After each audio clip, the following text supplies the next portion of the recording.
My name is Nick Scott. I'm the managing partner of Brodies, and I'm delighted to welcome you here this morning. And indeed, we're delighted to be hosting the David Hume Institute. There's a couple of reasons why we're so pleased to have the Institute here today. First off, enlightened thinking. That's at the centre of everything we do, so much so that it is part of our brand commitment. What our colleagues do in the office, what we expect them to come up with when they're working together, but also what it is we think our clients can expect from us. The answer to all of those things is enlightened thinking. So, of course, we're delighted to partner with an organisation whose enlightened thinking, the provision of kind of information and enlightened debate is at the heart of what they do. So much so that our chairman, who I'm making a poor job of standing in for this morning, is one of the trustees of the Institute. The other reason why we're delighted to have people here this morning, of course, is because we're all in on the Scottish economy. Almost all of our 800 colleagues work and live in Scotland. The health of our economy, or otherwise, as we may hear this morning, is at the heart of everything that we do. We have, as a management team over the last few months, been anticipating what might be coming.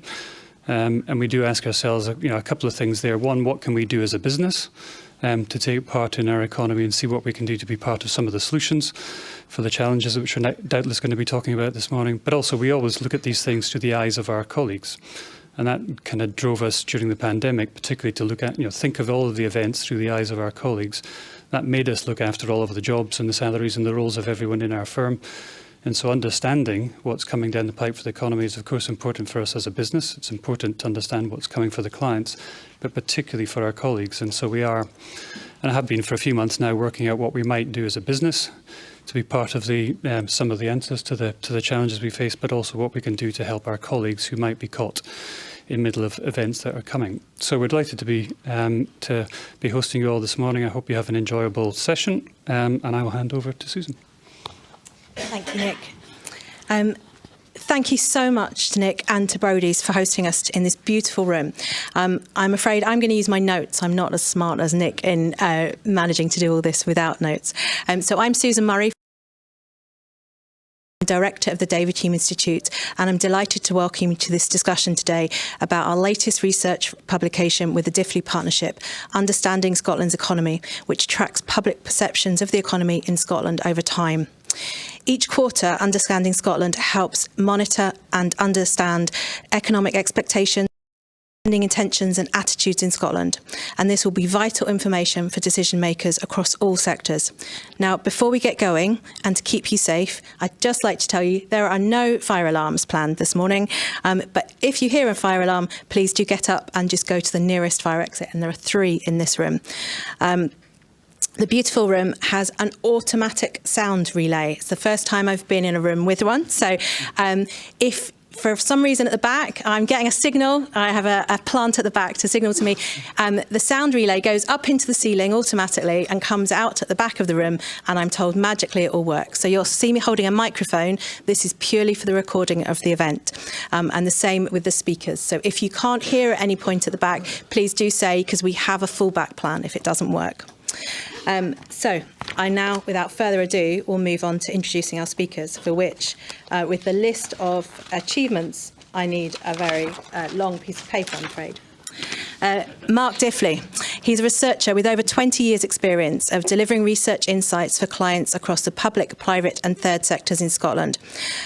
Dr Samuel Mwaura, got that right? Fantastic. Thank you, Samuel. Is a lecturer in entrepreneurship at the Hunter Centre for Entrepreneurship at the University of Strathclyde, and is the national co-lead for the Global Entrepreneurship Monitor in Scotland. Samuel's recent work has focused on I knew I was going to struggle with these words, has focused on entrepreneurial ecosystems and entrepreneurial activity rates in Scotland, especially with regional and demographic differences. Now, Samuel will be followed by Aveek Bhattacharya, who is the Chief Economist at the Social Market Foundation, and he works across the whole of the UK. Prior to joining the Social Market Foundation, Aveek was a senior policy analyst Oh, I'm really struggling with my tongue today. Senior Policy Analyst at the Institute of Alcohol Studies, researching and advocating for policies to reduce alcohol-related harm. And he was also a strategy consultant advising clients across a range of sectors, including retail, consumer goods, software and services. So we have a huge amount of experience to draw on the panel. So do think of your questions, and as we go along, please do get them ready. Mark will speak for 10 to 15 minutes about the research findings, and we'll have some slides as well, which we will make available after the event. And then we will hear reflections from Samuel and Aveek before opening up to discussion. So without further ado, over to Mark. Thank you very much, Susan and Nick. And good morning. I see a nice crowd, nice big crowd in.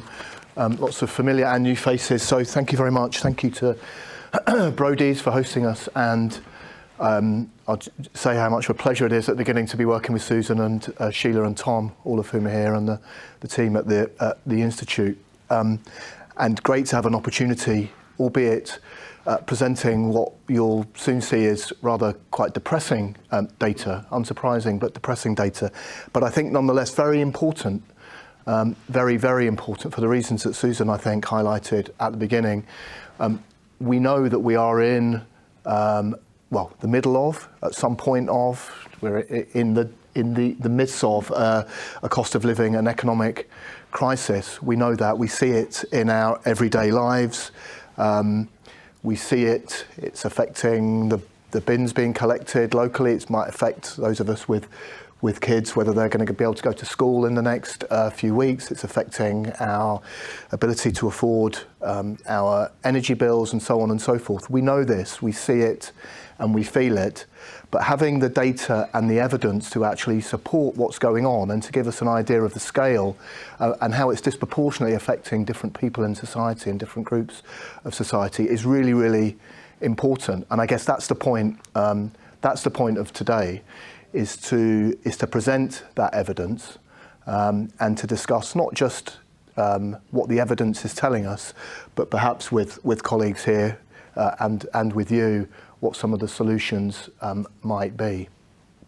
So, with that quite bleak introduction in mind, I will start presenting. Susan very kindly gave a bit of information at the beginning about Understanding Scotland. It's our quarterly survey, which measures trends, both economic and social and environmental trends amongst the public attitudes, in terms of public attitudes to a whole number of issues.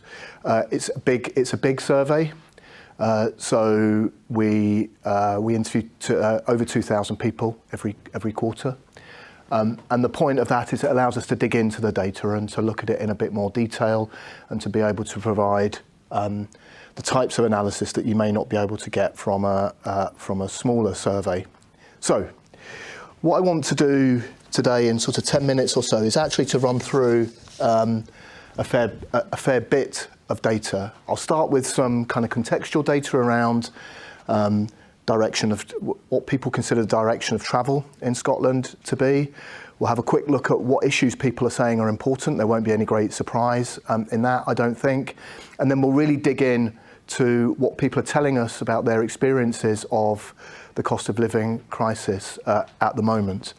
So one of the questions we ask on the survey is, do you think Scotland's going in the right direction or the wrong direction? Now, that is kind of deliberately ambiguous, if you like. People will answer that question with a whole range of motivations. There may be political aspects to this. They may like some politicians, dislike some. This is not just this is not just about the economy. But I think it's really interesting that when we look at the trend here, when we did the survey back a year ago, the first wave of the survey, we had pretty much 50-50 in terms of people who think we're going in the right direction or the wrong direction. We saw some positivity, I think probably as we came out of COVID, or started to come out of COVID, that things appeared to be getting back to normal. So there was a bit more positivity about going in that we were going in the right direction. But since then, and particularly since the economic crisis and the cost of living crisis has hit, we see we see much more negativity. Now, we can't directly correlate that. I mean, we can to some extent within the data, but it's not directly correlated to the cost of living crisis. But the data does point to the fact that that does appear to be some connections between the two, and I guess that's not particularly surprising. So what are the public's priorities at the moment, and how have they changed over time? You can see some very intuitive things in here, right? So you can see, for instance, that concern about COVID is now almost non-existent. So when people are asked to spontaneously say what are the things that are on their mind, what are the important issues, very few people mention COVID now, has to be said, whereas in the opposite direction, concern about the cost of living crisis and inflation has over doubled, has gone up by well over double actually over the last year. And it is now the absolutely number one issue that is concerning people. Now, again, that's not particularly surprising, but it is. But here is the evidence. It's gone up by 4 percentage points since we last did it did the survey in May,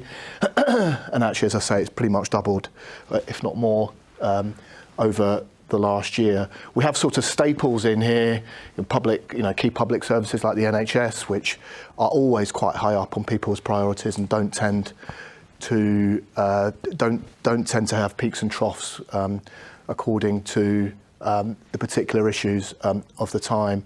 But issues like cost of living and inflation are very much, as you would imagine, heightened at the moment.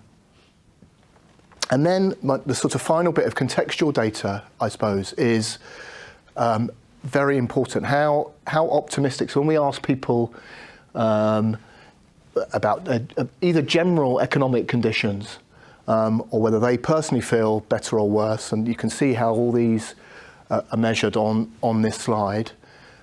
So whether we ask about people's individual financial circumstances or the kind of more macro level, how is the economy doing type questions, we can see, again, very unsurprising, but a huge plummet in optimism. We are now, about as pessimistic as people like me, who, as Susan said, have been around the block on this for sort of 20, 25 years. Although this particular survey is only a year old, if you plotted this against data sets which go back further, this is pretty unprecedented. Even around the time of the financial crisis, 12, 13, 14 years ago, economic pessimism was not as steep as it is now. We're reaching really uncharted territory in terms of public attitude, in terms of how optimistic or pessimistic people feel. Okay, so that's the setup. I think that's the kind of context to this. That's broadly where we are. We then dig into, okay, let's think about aspects of the financial crisis or aspects of people's finances and the economy, and let's dig into those in a little bit more detail. Clearly, income is a huge issue at the moment. It's what's driving the sorts of industrial action that we're seeing. People feeling that their levels of income or the salary increases that they're achieving at the moment are not covering their standard of living. And actually, that is now borne out very clearly in the data. So only a quarter of us, say that our income is covering the cost of living. 60% of us say that it isn't. Only about a third of us express any satisfaction with being able to meet our household bills at the moment. And when you dig into this data, you see some, again, not very surprising, but interesting, nonetheless, interesting pointers. People in more deprived parts of Scotland, which we measure through the index of multiple deprivation, people who aren't working or in low-paid jobs, young people, they tend to be even more pessimistic or even more dissatisfied with how things are going than is expressed here as an overall view of the population as a whole. So within this data, there are huge amounts of unevenness. This is not affecting everyone in the same way, which might feel like an obvious statement, but you know, as Susan said, these slides and our full report will be available. So please do have a look, and you'll see all sorts of numbers in there that highlight what I'm saying.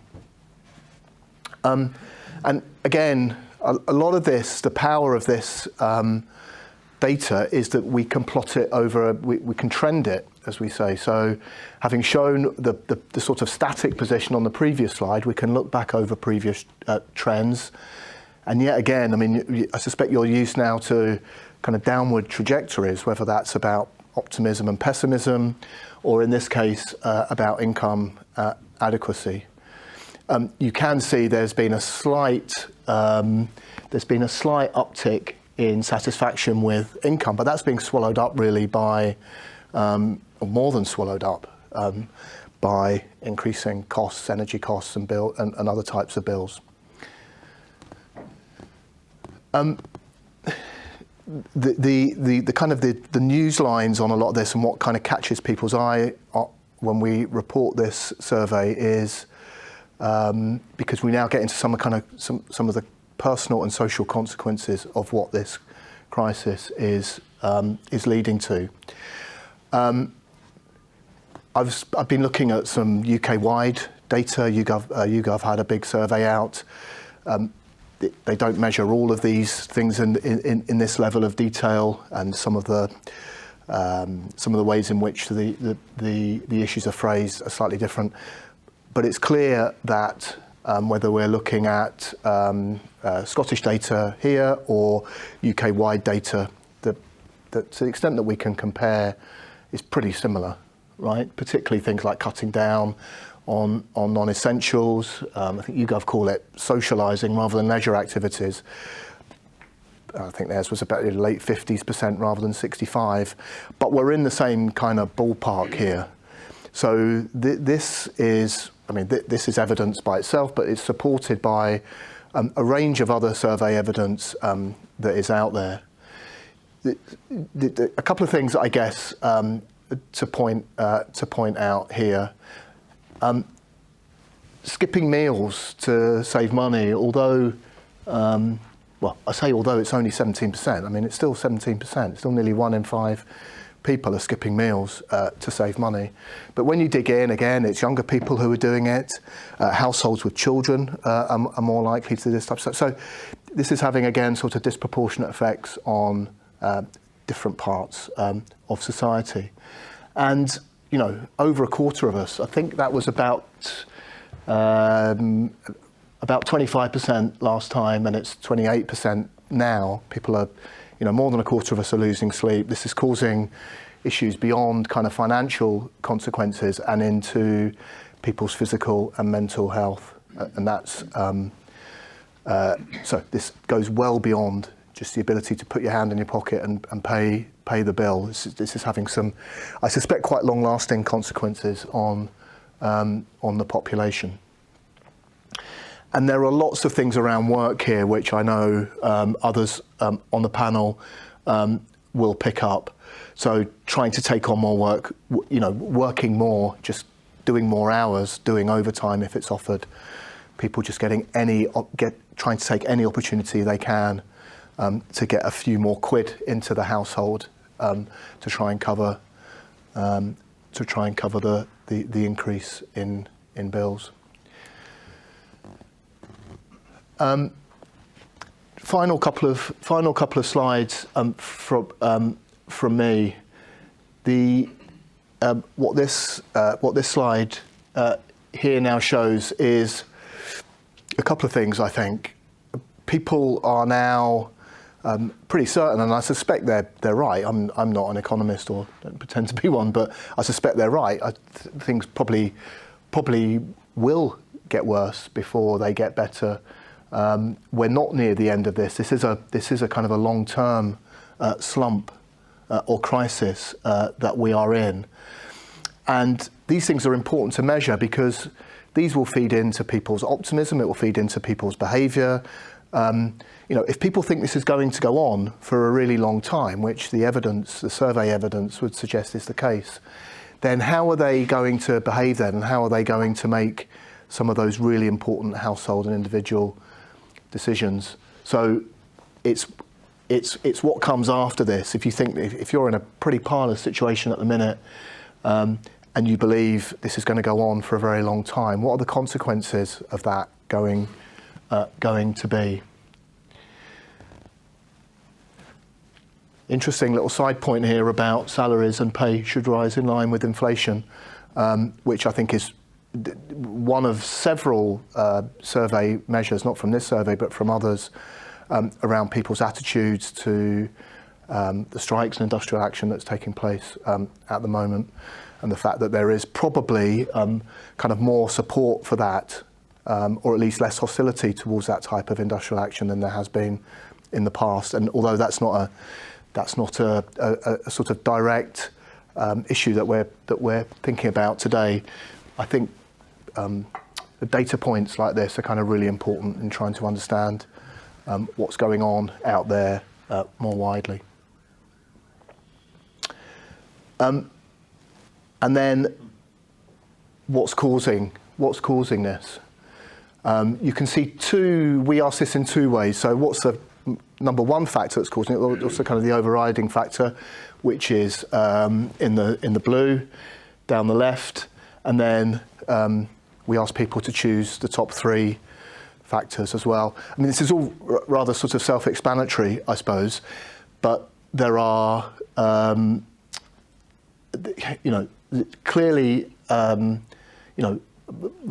in 10 of us think that Brexit is causing this, or is the main factor that is causing this. Not the only factor, of course, but is the main factor that's causing this. Of course, the war in Ukraine, and then there is a significant proportion of people who put the current crisis at the doorstep of companies who are wanting to increase their profits. So there's loads in here around what people see as the driving factors behind the current cost of living crisis. So finally, and then finally for me, the adequacy of the response. Again, won't go into this too much. Clearly, the onus hugely is on public bodies here to do this, whether that's at a kind of local level, Scotland-wide level, or UK-wide level.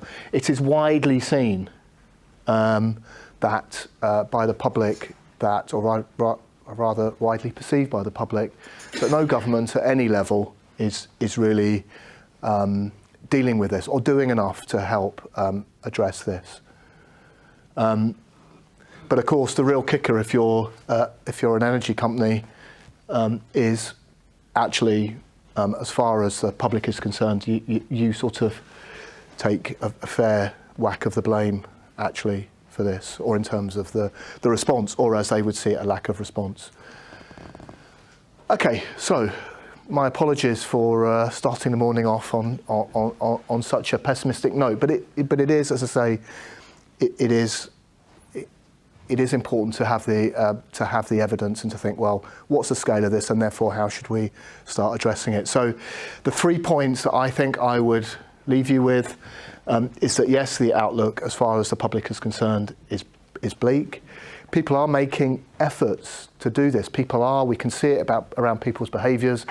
I want to try and work more. I want to make these types of decisions. I will cut down on non-essentials. I will do things that will help me. But despite those best efforts, a lot of people are still really, really struggling with this.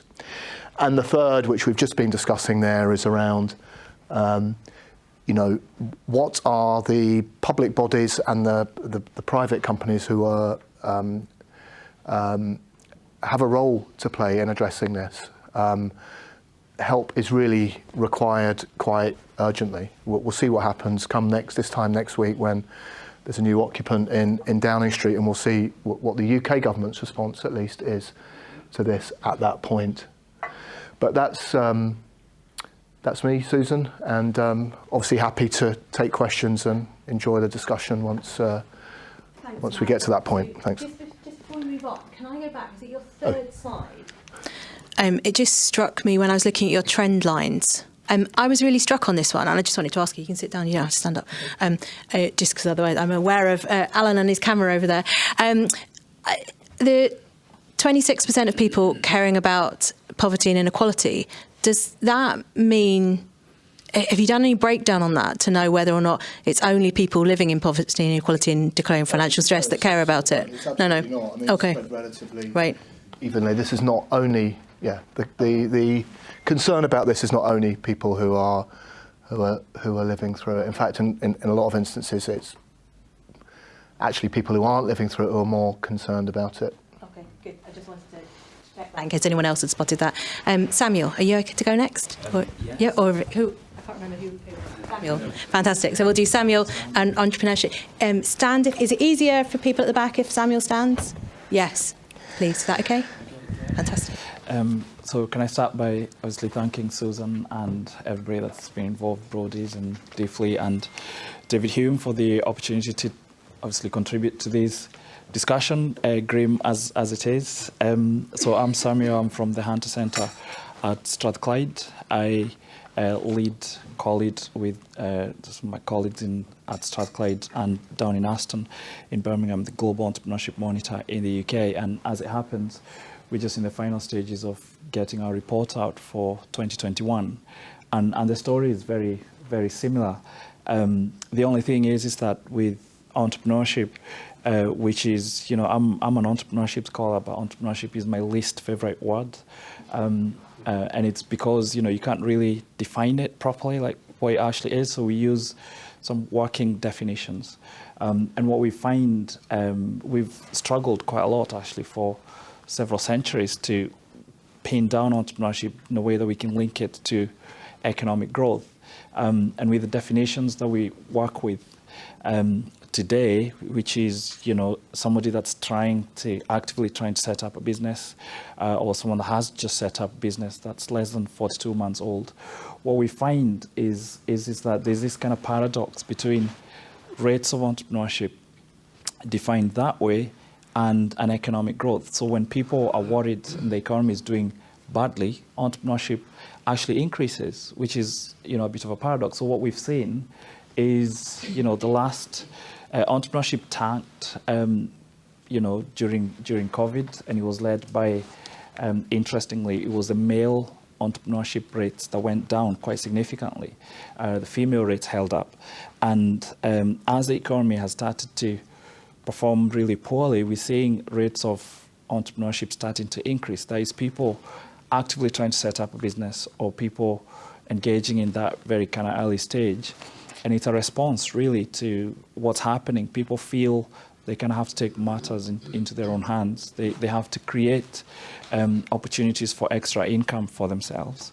And there's quite some puzzling things going on. So this year, or in 2021, what we find is that across the UK, 10% of the population is actually of the adult population, 16 to 64, the working age population, 10% trying to set up a business. And you look at the reasons why people are trying to do that, and it's, to generate extra income because they're worried that the income they have isn't enough. And then paradoxically, we have 74% of women saying, they're trying to engage in that startup activity because, jobs are scarce. And you look at what's happening in the economy, you have all these millions of vacancies. And it's interesting because we only observe that amongst women. The male response to that is quite low. And it's the same kind of concerns that people have. They're engaging in this. They're engaging in risky behavior. I saw that in the report. I had a good chuckle when I read that.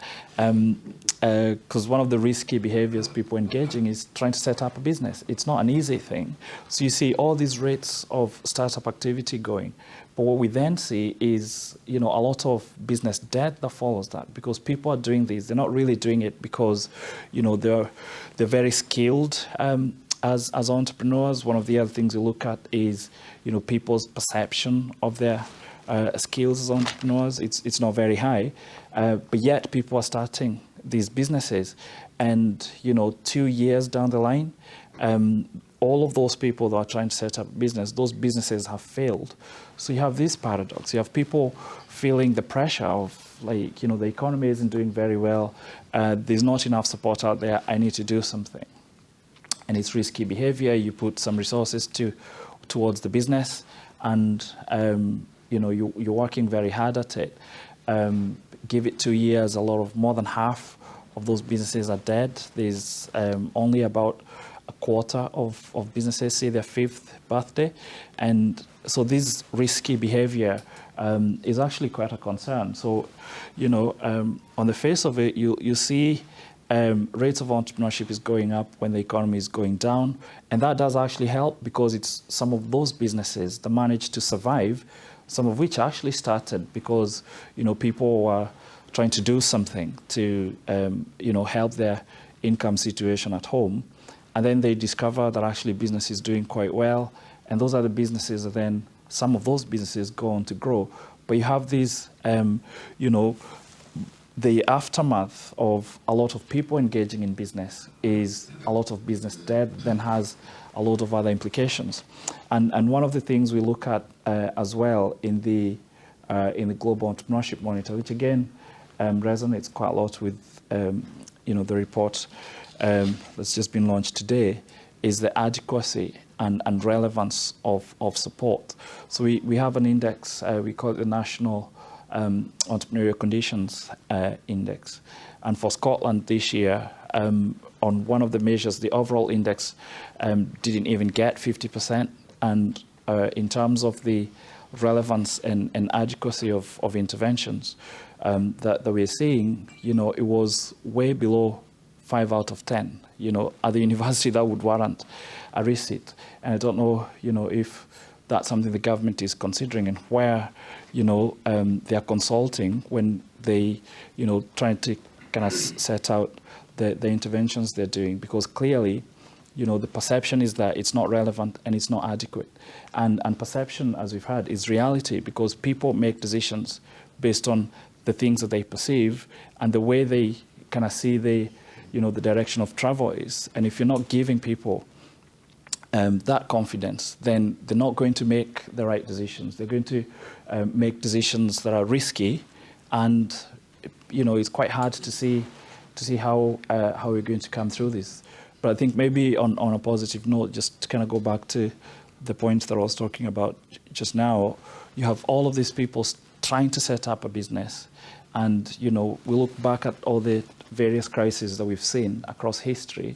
It's some of those businesses that have been founded maybe by people that are, worried about their economic situation, their household finances. And some of them get to survive and, lead their recovery, because it's not the established businesses that do that. So it's quite a tricky one. You don't want to obviously encourage everybody to go into business if a lot of them are going to die. But at the same time, you want people to do it, because it's some of that is going to lead their recovery. So I don't know if you've got any entrepreneurs in the room and how they're doing, but it's quite a difficult thing to balance with this paradox. And it's almost like there's going to be a lot of businesses dying, and we don't really know which ones are going to survive. And obviously you have certain fears, like there's not enough support. We hear this all the time. And in fact, in Scotland, there's a huge amount of support for startup businesses. But to navigate that system is, some people have actually started businesses. I spoke with somebody last week who basically set up a business to handhold people, along the labyrinth of support that is there. So again, you have these, the relevance and adequacy of the support we're getting from our policy, and it's quite a difficult one. So we want people to kind of feel positive about the outcome, but you want also people to have like the right perceptions and to be able to make decisions and feel that they're skilled. It's quite difficult for people, and we see again, we're talking about inequality there. something that's happening in Scotland. It's not happening in the rest of the UK. It used to be the case that entrepreneurship is the preserve of the rich, but in Scotland it's all, we look at as, the Diffley report is showing, the multiple deprivation rate, so you divide that into quantiles. And in Scotland in 2021, there were no differences by household wealth. Everybody was just trying, and it was the deprived sections of society that are trying harder. Those rates have come up, and again, it's a response to their finances not being very good at home, and they're trying to do something. But it concerns me quite a lot that we see that and we think it's positive. What's going to happen 2-3 years down the line, or maybe even quicker?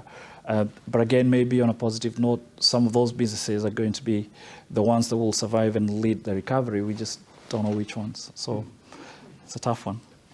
Thank you very much. Thanks, Samuel. There's so much food for thought in that. I have questions, but I'm not going to come in with them now. Aveek, over to you. I'll stand here. Hopefully everyone can see me.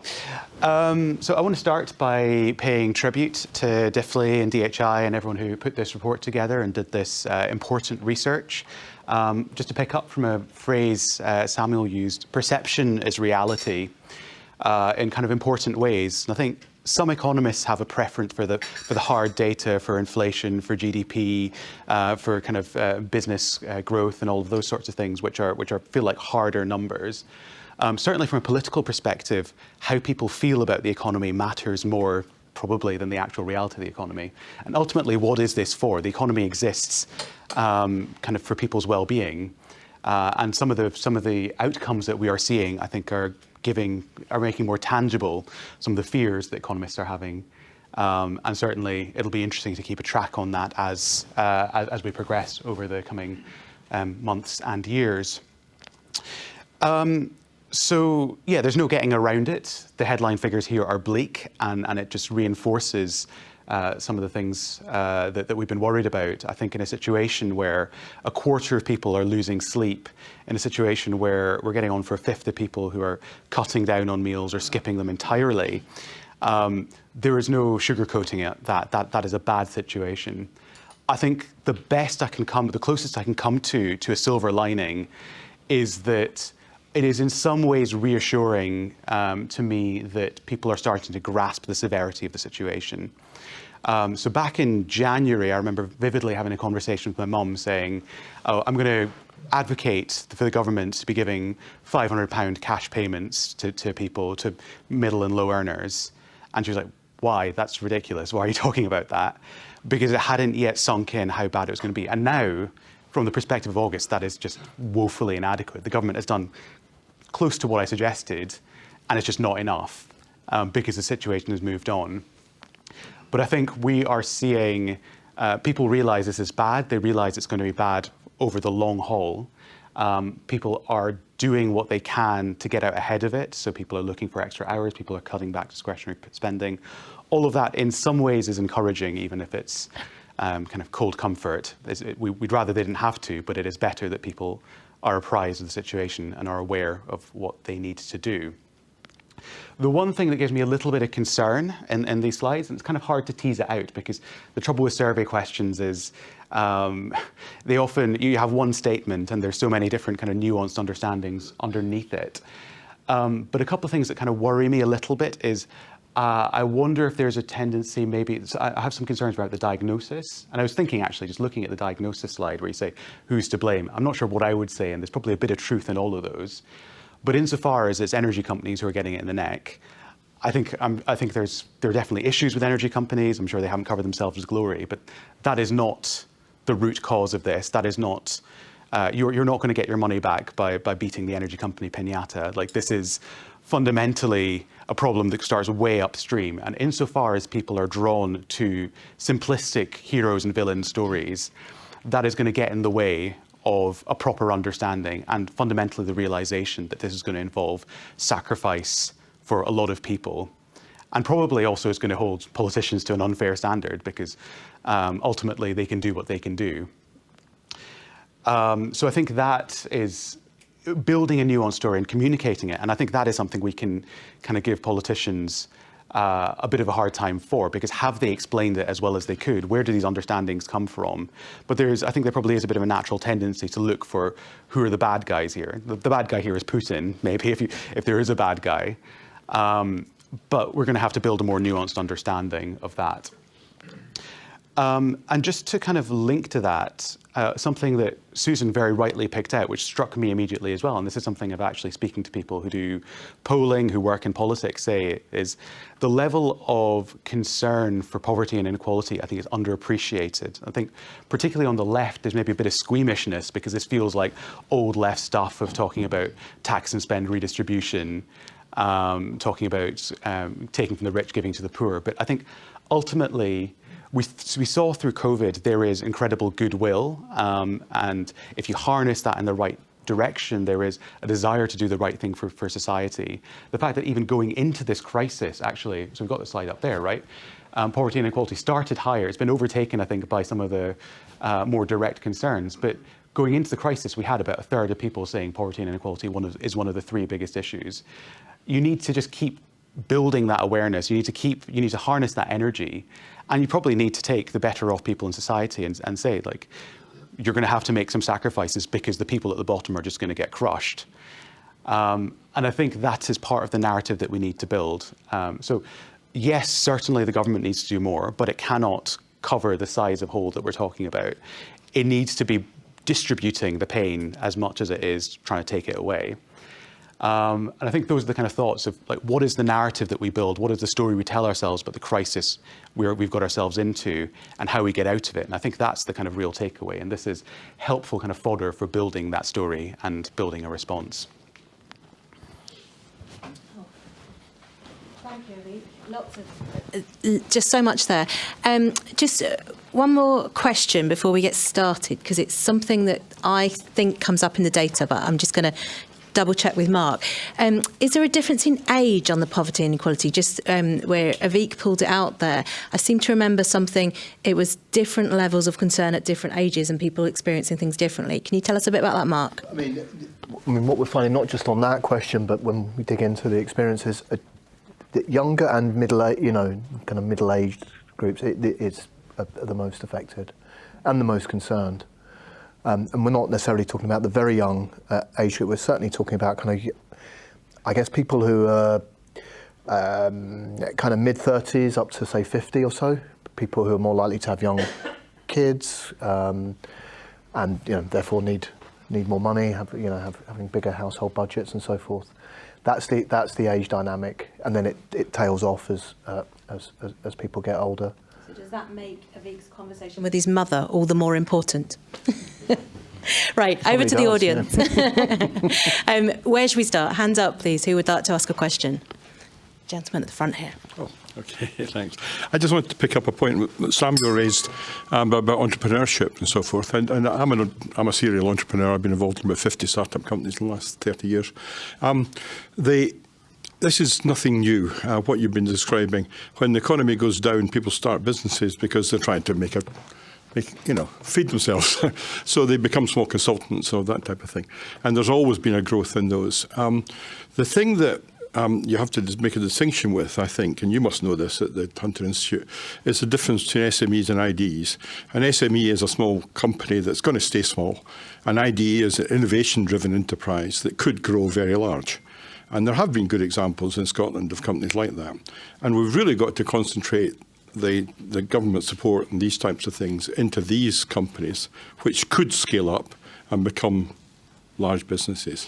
And I think that's the important bit of policy that I often find politicians not understanding. They talk about all these startups. It's great, we've got all these startups.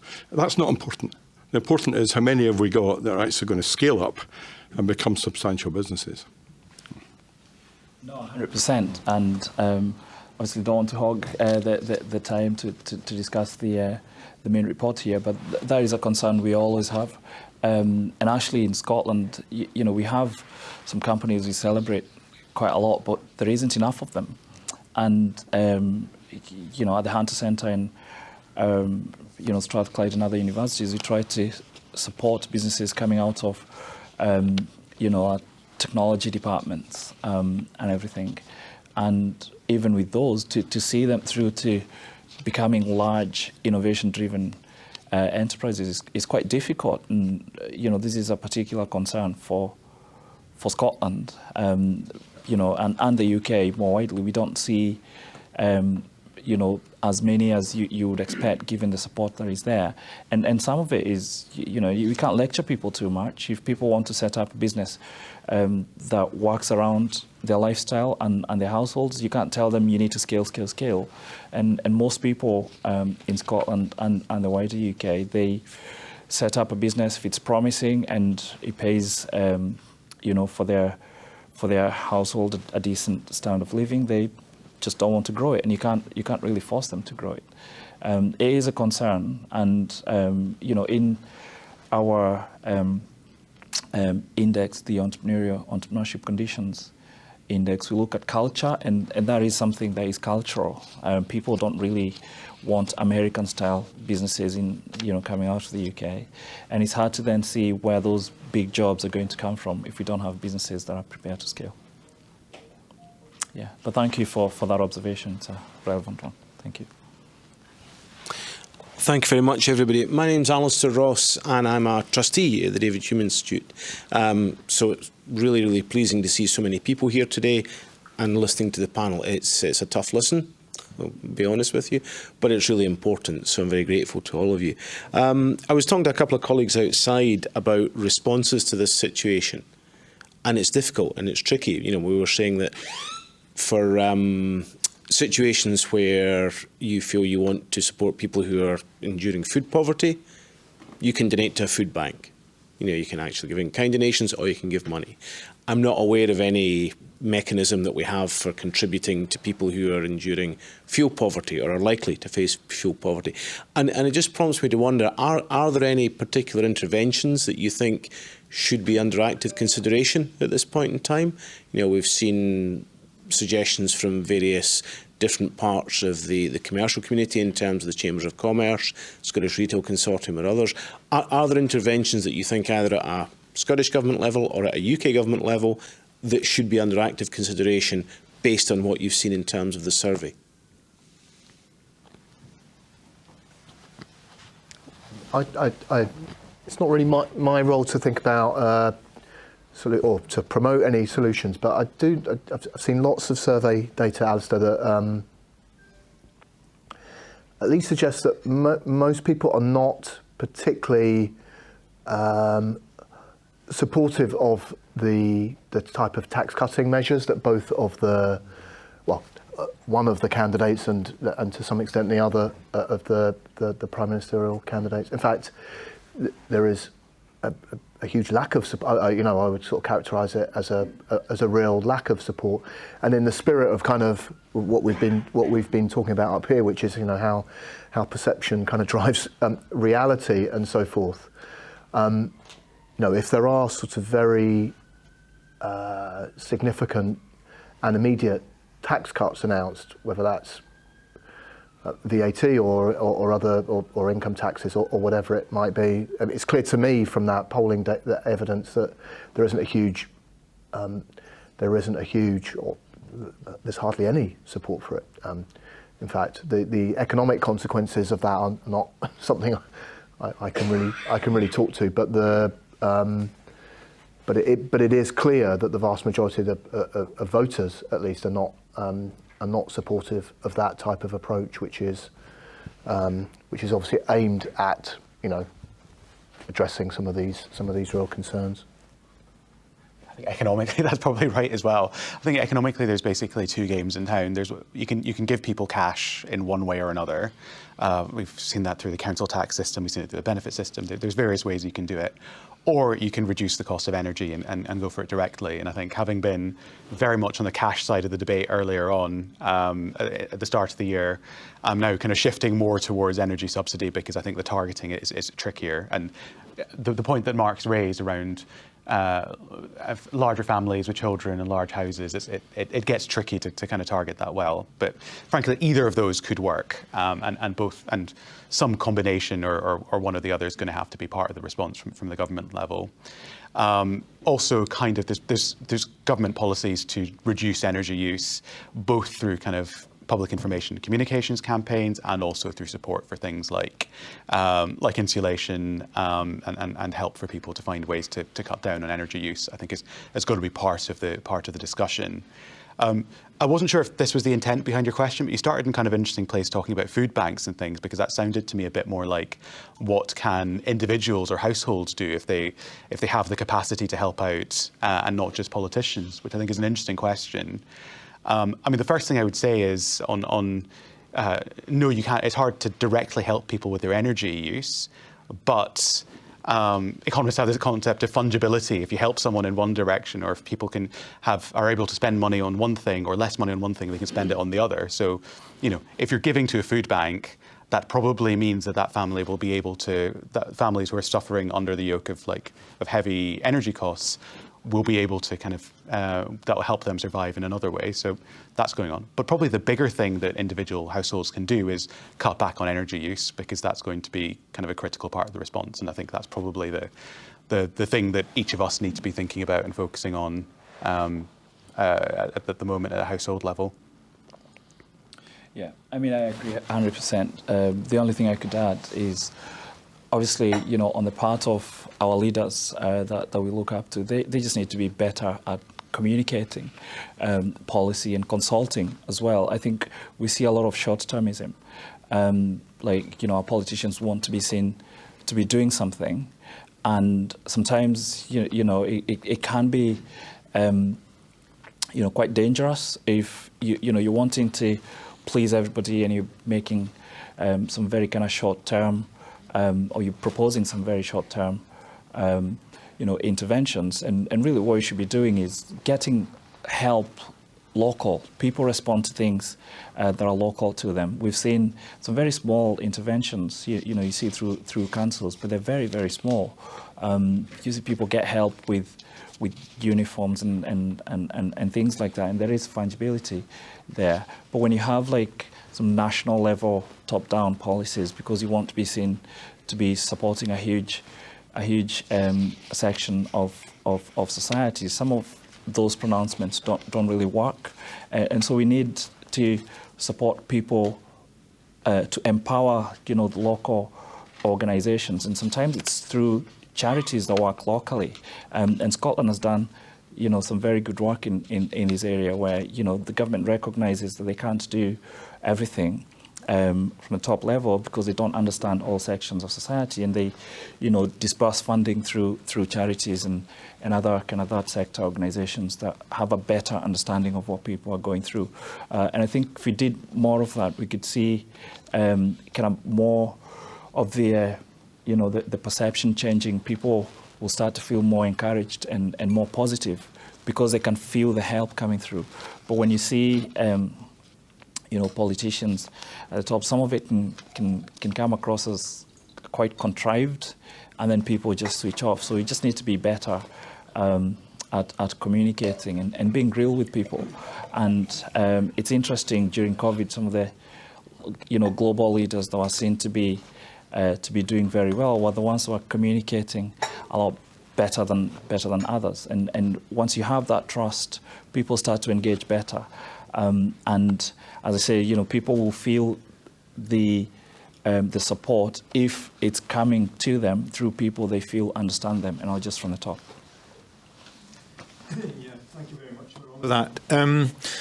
I was going to ask a couple of questions, but may I contribute to the debate that's going on just now? I'm Lewis Shan-Smith, and I chair something called the Energy Consumers Committee, which is on behalf of the Scottish Government and Consumer Scotland and a number of other organisations involved in the energy crisis, originally supposed to be involved in the energy transformation. Can I just pick up on the very first thing you said? Yes, the means to help people they are there. They are now proving to be wholly inadequate. I mean, just a very practical... Stand up at the front. Yeah. Everyone can see better. Okay. I didn't mean to do that. No, I'm really quite a shy person. David Hume is the elevator. Yeah, I mean, there are mechanisms there to help people and really through some of the obligations on energy companies. But if you're helping in a food bank, many of the people in Scotland who are in fuel poverty are on prepayment meters, so you can actually help in a very practical way by assisting them to feed their meter. So those kind of things exist, but I think the answer is that everything is now wholly inadequate. Wholly inadequate. Samuel, I think, made some very interesting points there about making sure things are handled locally. And I think that is where the biggest, the best, the most effective intervention comes from. But again, those organisations, and there are loads of them across Scotland who are providing that sort of support, they are now feeling themselves, finding it very, very difficult. They're actually running out of resources now in a way that they would expect to run out in midwinter. And we're finding that people are self-disconnecting from their meters. It's not a case, I'm sorry, it's not actually a case of just using less energy. People are already using no energy. They're just switching off, they're not using heating, and they are in danger of poor health, they're in danger of death, quite frankly. This could be catastrophic. I'm really encouraging. This is really encouraging, isn't it?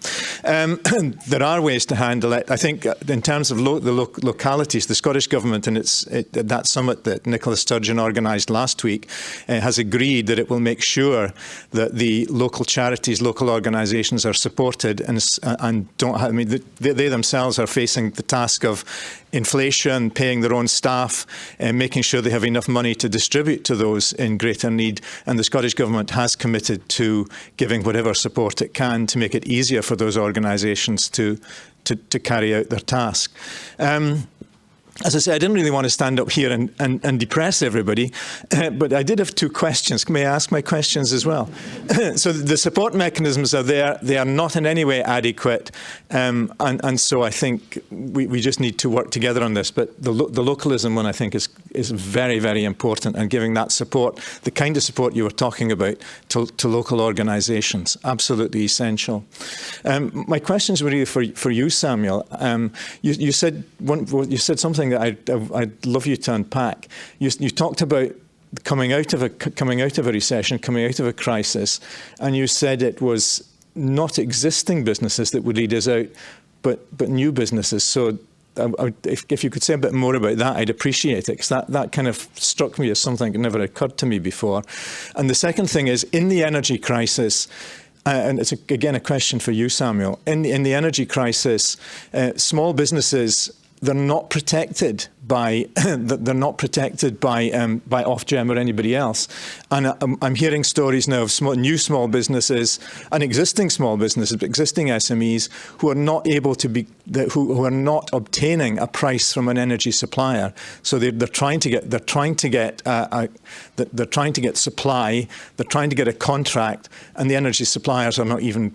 They're not engaging with them, so they're not able to do that. Have you found anything and is that going to impede what we need in terms of entrepreneurship in Scotland? Thank you. And sorry. Yeah, thank you again so much. I didn't want to talk about entrepreneurship too much today, but I'll respond to the question. Now, with regards to it being new businesses that lead the recovery from major crises, it's just an empirical fact. It's just something we've seen in the data through the financial crisis and other crises that we've seen historically. And the way we kind of try to interpret that is, you look at what's happening with established businesses, and they switch to trying to basically just have safeguards to protect what they have and try to uphold what they have. And therefore, the scope for growth to create employment and value added is quite limited during and coming out of crisis, because they already kind of have a lot of structures in place. And what you see with small businesses, startups, the ones that at least survive through that very difficult first few years when there's a lot of death happening around them, is that the ones that do get to come through that difficult early stage, they tend to grow a lot quicker, and they tend to be better adapted to the conditions, the economic environment that is there at that time. And that's what you see with, we have a proper economist on the panel here, but what you see is with every crisis, you see like a technological shift, whether it be a health crisis. You've seen with COVID, for example, there's a lot of things have gone online. And it's startups that are not too wedded to existing structures and inertness that kind of come through that a lot stronger than the established businesses. With regard to your second question, it's obviously a difficult one. It's difficult for everybody, and support is never enough. People are never properly equipped to deal with these things, and it's a very kind of sorry state of affairs. Really, it's survival for the fittest, and we just need to be able to support.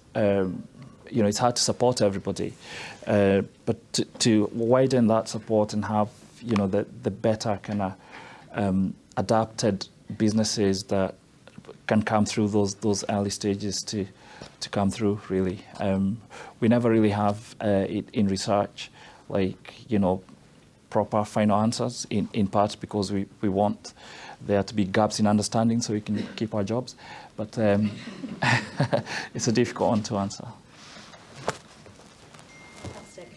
I'm just going to go to another couple of questions, but I'm noticing the couple of questions I'm about to go to are more men, and we've not had any questions from women yet. So please, ladies, put up your hands.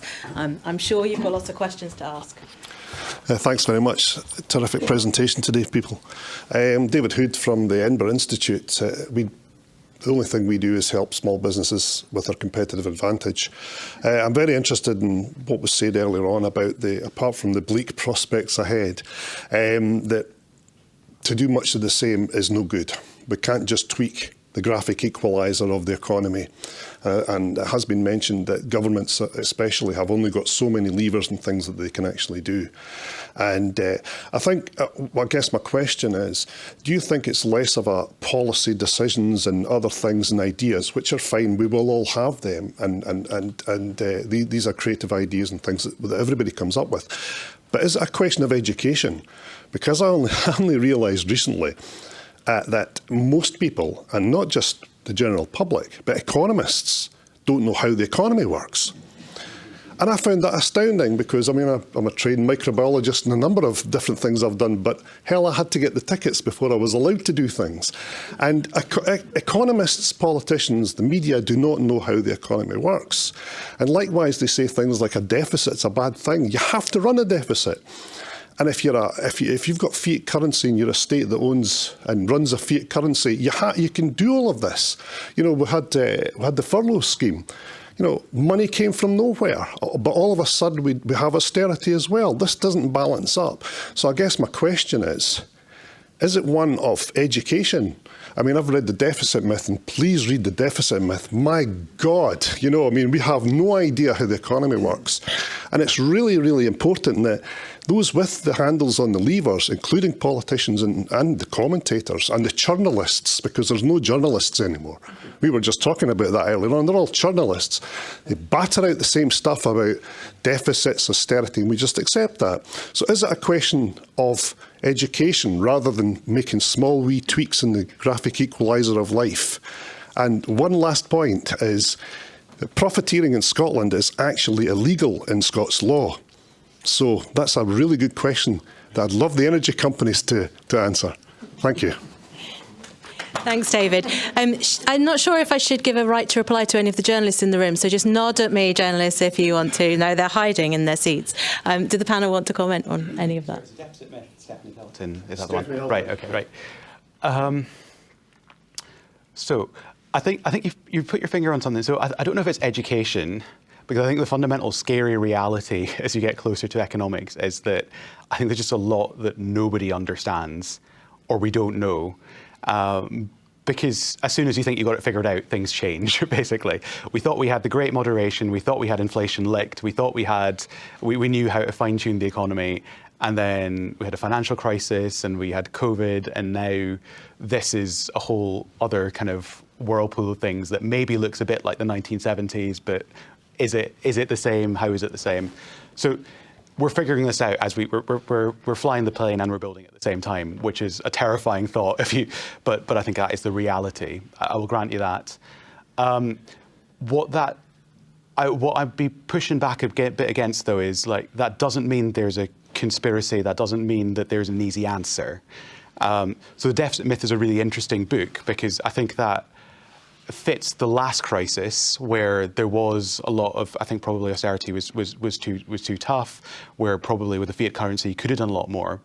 But that kind of worldview is when you hit inflation, that means you're hitting against the buffers, you're hitting against the constraints of the economy.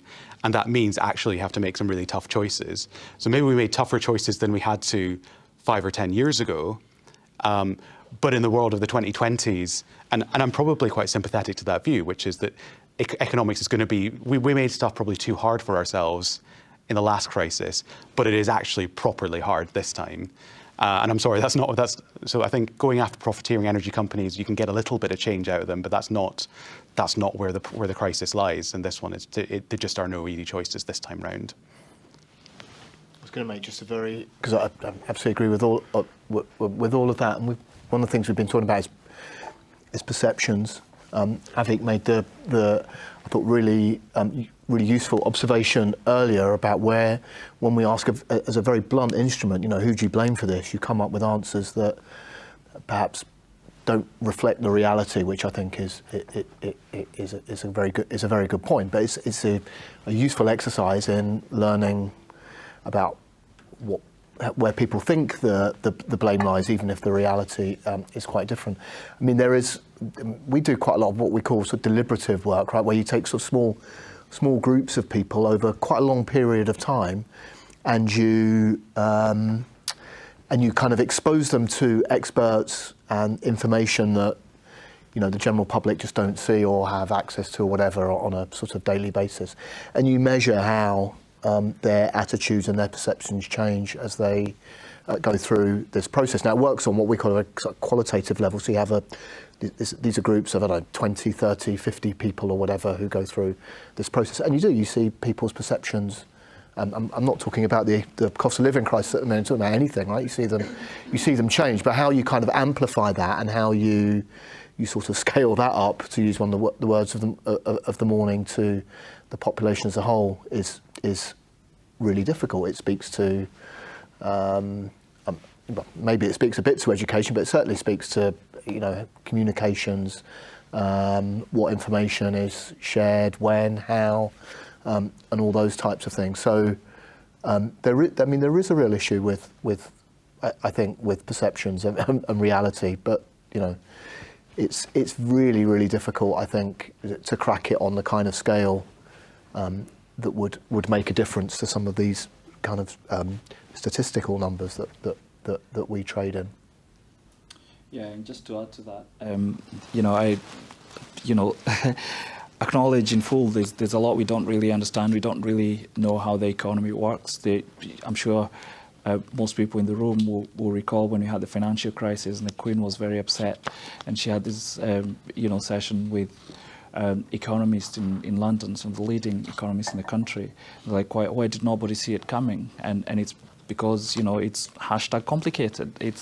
It's quite difficult, and there's so much going on, and we have to do a better job. Like you talk about profiteering there. It's very interesting, some of the nuance you get around this, because profiting is good, but profiteering is bad. And what is the difference between profiting and profiteering? And these are issues that we haven't, managed to get a good handle on. We muse quite a lot. At the university we get paid to do a bit of musing as well. And we've, profit is something, it's a concept that is not defined at all. And it puzzles me that we have a concept that we can't actually properly define, and we've stuck it in the middle of the way the economy works. So we have to do better as academics, and some of that has to start with education. I would like to see,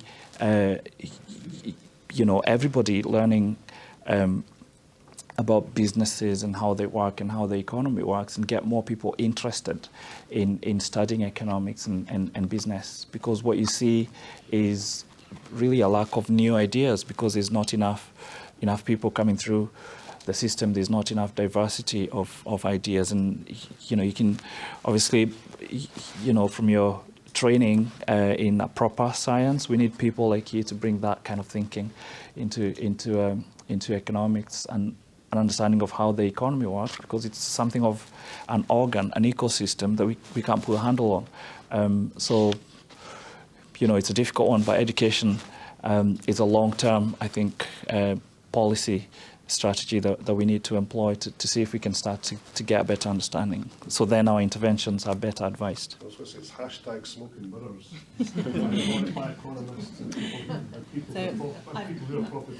I've got 4 questions stacked up now, so we're going to take them in quick succession. Do you want to go first? Yes, thank you. My name is Sheila Stevens, and a member of the general public and also a retired research scientist. My question's for Mark.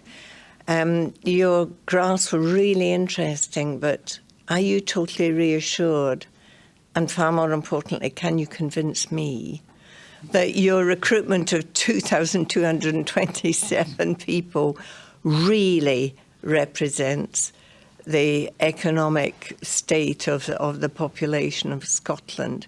How did you recruit the people who would not normally be aware of these? The importance of gathering such data.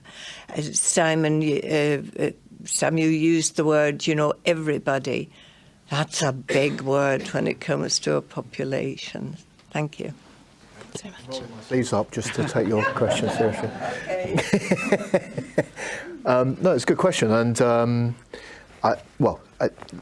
let me do a quick kind of summary of what lays behind this. And we're by far the only organisation that does this. We deploy survey techniques which have been developed over the last 50 to 100 years, and are based on kind of statistical science around that's been around for much longer than that. We are not saying that these are exact numbers. There are kind of margins of error within here, but they give what we would consider to be a pretty accurate picture of what the general public is thinking and what their attitudes are at the point in which the survey was done, which in this case was about 3 weeks or a month ago. My confidence when I see data like this is partly that we use the same techniques in things like opinion polling, right? So, and when you get to that's actually tested in things like elections, and generally, there have been cases where polling has come under rightfully under quite a lot of criticism, but generally, these techniques are good at predicting broadly the outcomes of actual events. We use an online survey method for this. People are selected to take part to represent the population as a whole in terms of their age, the part of the country that they live in, and other kind of demographic factors. And we do something called weighting, which is that we take the raw data and we weight it back to the profile of the whole population, which has been shown to give an accurate picture. So these aren't kind of 2,000 random people that are just sort of taken off the streets. They are selected to be, as far as we can tell, representative by a range of factors to the population as a whole. I'm also assured when I see other survey data which chimes with what we are doing. So I think the evidence of what we're producing, the way it's done, my experience of doing these things for, well, as Susan kindly pointed out, about 25 years now, feels like a lot longer sometimes, but it would give me, and I hopefully would give you, reassurance that this, I wouldn't say, I wouldn't look at a figure like 15% and say it's exactly 15%. I would say it's somewhere, there's mainly sort of 2 or 3 percentage points either way on this. But do I think it makes sense? Do I think this data makes sense? I absolutely do. It chimes with my experience as well, and all, you know. So I think there are a number of factors, I think, which would give me confidence that these figures are an accurate reflection of both perception and what people are experiencing just now. I'll just add, we have another report coming out at the end of September where we've collected data in an entirely different way. It's slightly different data, but it crosses over with this, and we're hearing very similar things. Right, I now have a huge number of questions, so I'm going to hold the microphone and encourage people to be short and sharp. Yes, very briefly. Aveek said it was wrong to berate the energy companies, I understand that. He then said the root of the problem lies way upstream. Now, is that just a way of saying that you're not really sure, which you sort of said, or are you hinting at something more fundamental? Yeah. Just quickly, well, one quick observation on the energy debate is that having worked for British Gas for several decades, there is plenty that could be done in the energy sector, and I would express it that way rather than the energy companies. An obvious one is the whole point of prepayment meters, which, after all, are used generally by people who are going to be hit worst and in the least position to handle it. A question for Mark, if I may. I think it's maybe 2 slides further on, you have 2 points. I think it was 56% of people were agreeing that inflation should, that's the one. No, it's not that one. It just looks like that one. It's maybe early. Oh no, that's it, yeah. Salaries and pay should rise in line with inflation, 56%. No, that's not bad. But I would feel comfortable asking my employer to raise my earnings salary to account for rising prices, only 16%. There's a real paradox there. Does that just mean that we've got a window of time before that second one catches up on the first one? Or is there something else going on there? Is it that people are looking for the help to come riding over the hill from government? I can read my own writing. Very quickly. Sorry. I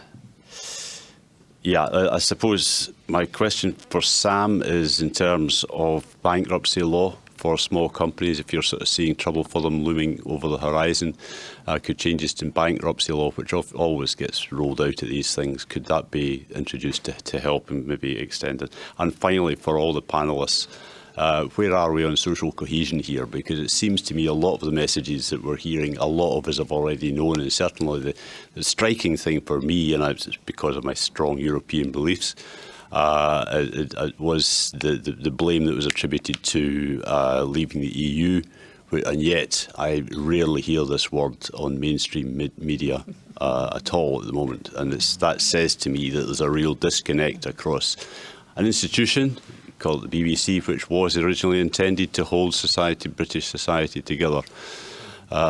What's the implications for social cohesion of all of this? It feels pretty bad.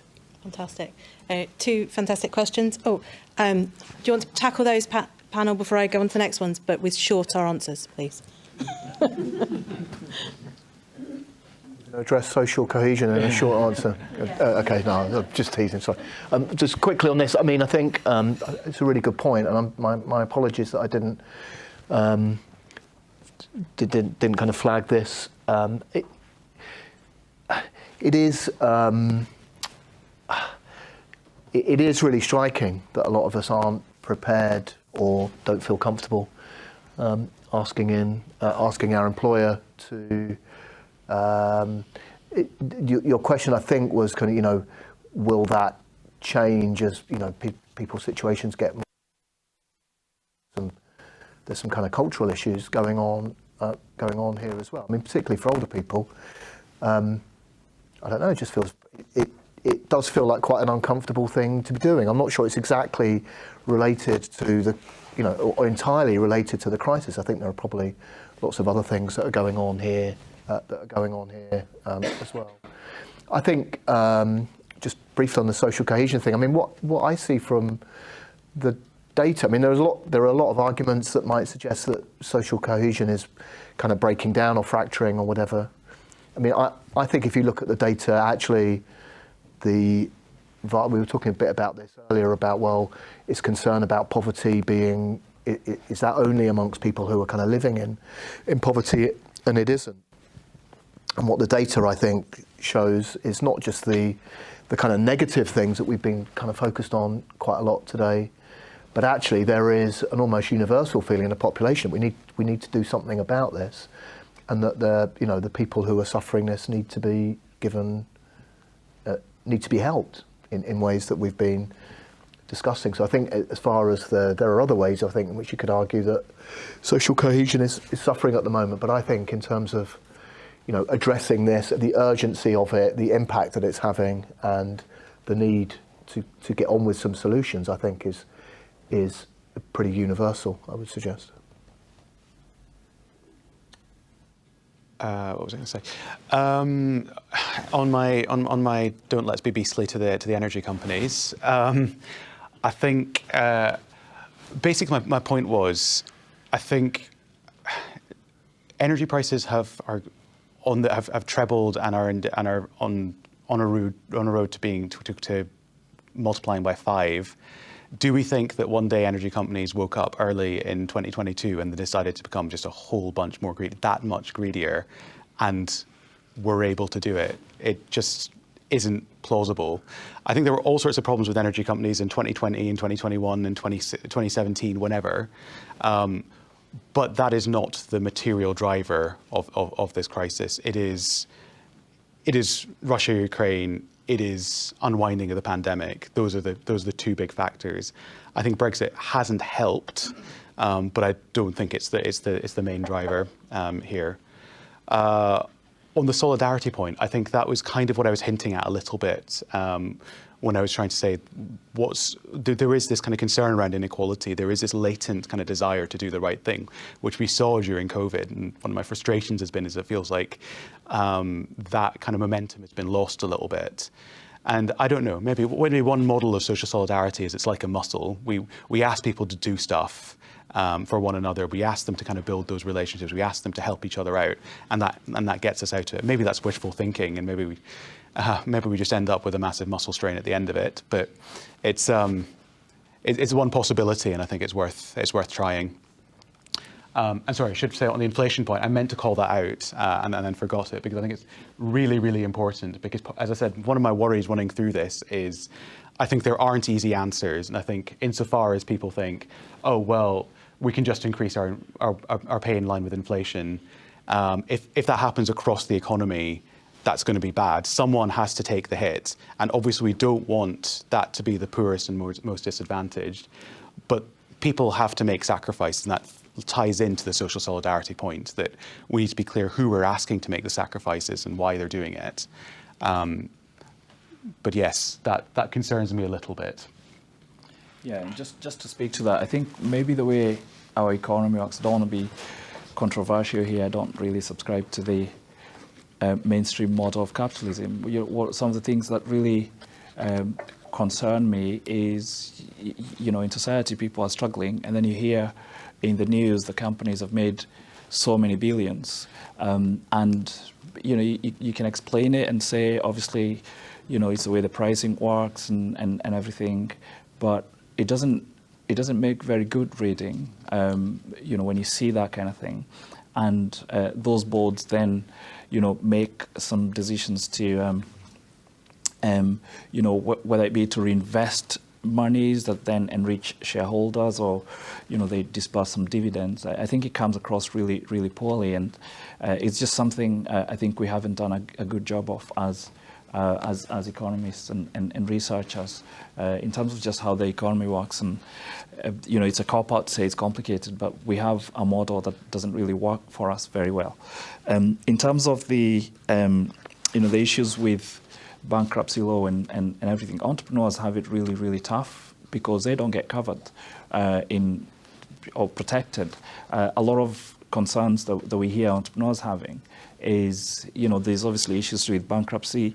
You see the way the banks work, for example, you have limited liability, and you think that's a you know, a protection that should be adequate, but banks will demand that you have, you know, personal guarantees before you can get a loan. So it's quite difficult. And entrepreneurs work really long hours, and maybe they're not generating enough revenues. And you look at how much they're paying themselves; it's way below the minimum wage, and there's not enough protection around that. But we don't really know how we could, you know, go around that if then the business goes on to scale and become a successful business. So, you know, you have cases where people are rewarded later, but then you have a lot of death happening, death of businesses. I don't really know who decided to use that terminology, but we have a lot of death, and people actually suffer. You know, some of my colleagues who've studied this from a social psychology perspective, they say it impacts. So you think there's several million people trying to set up businesses, and a lot of those businesses are going to die. How does it impact people individually? They deal with it as grief. You know, a business has died, you've put everything into it, and then, you know, you have a bereavement, and people that have started this see it as a bereavement that really looks like, you know, a member of the family dying. When you speak to a lot of entrepreneurs, they call their businesses my baby. And so psychologically, they deal with that business death in that way, and there's not enough protection for entrepreneurs. So I don't really know how they could be helped. I know it's all like very negative. Some businesses do come through that and become successful. There's just not enough of them doing so at the moment. One last question. Hi, Nicoletta from Sight Scotland. We know that disabled people in particular are more likely to live in poverty, and we also know that over 70% of people who have sight loss are unemployed. What actions do you think we can take to make sure that disabled people in particular are included and are brought back into the economy and are supported to either set up their own businesses or to find meaningful employment, and employers are willing to also make the necessary adaptations to support disabled people back into work? Samuel, do you want to take that?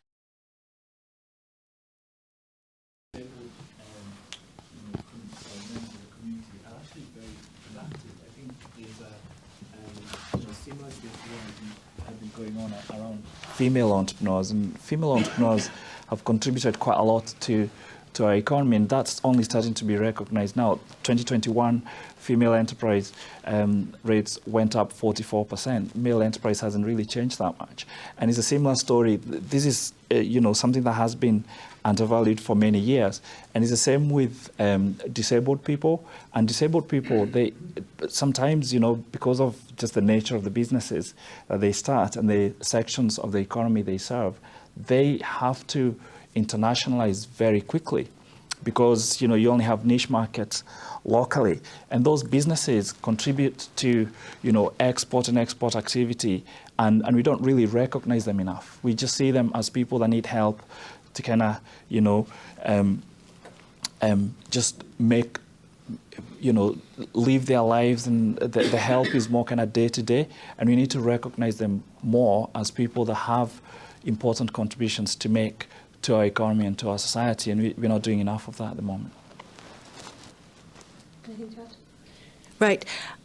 We are right up against it at time, so I'm really sorry I can't get around the rest of the questions because I'm mindful to bring this event in on time. There are two phrases that stuck out at me. I was going to come to each of the panel for one last sentence. Can you do one last sentence in succinct? Okay, so I'm going to do that in a second. But two phrases jumped out at me. I love Samuel's #complicated, because this very definitely is. And I love Aveek's proper hard choices. And we need to talk about the fact that these are choices. And I think it's come through really clearly for me from David's questions. One of the pennies that dropped for me many years ago now was, it feels like people talk about economics sometimes as though it's a very definite science. And my background originally is in science. So actually, it's a social science. And we need to remember that. There are options and there are choices. And you know, not every choice is going to help everyone.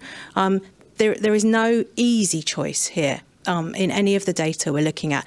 Some of the questions around energy and options and what it should be, there's some really, really detailed analysis from the Resolution Foundation, which looks at who wins and who loses from each of the choices of the interventions that might be made.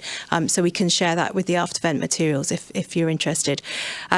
So over to you, Samuel. Do you want to go first with your one sentence? We will get through this, but we have to be entrepreneurial. Fantastic. Great sentence. Aveek. We need to be straight with people. We need to explain the challenges we face, and we need to draw on our social solidarity to face them together. That's 3 sentences, and we have to use semicolons, which I hate, but you can make it a sentence. That's all right. It's very succinct. Mark. So I think we need to communicate better with the public about what's going on and act very, very quickly because of these numbers that we're seeing. Fantastic. I will leave you with a couple of thoughts. If you've enjoyed today's session and you're not on our mailing list, please do join it. We can only provide these events free because of kind organisations like Brodies that have donated the space today, and also our supporters who kindly donate because we're a charity. So we provide events like this to increase diversity of thought and get really important issues discussed. So please do support us if you're able. And for the rest of it, I will ask you to thank our speakers in the normal way and to thank our audience and questioners for your brilliant contributions today. Thank you very much, everybody.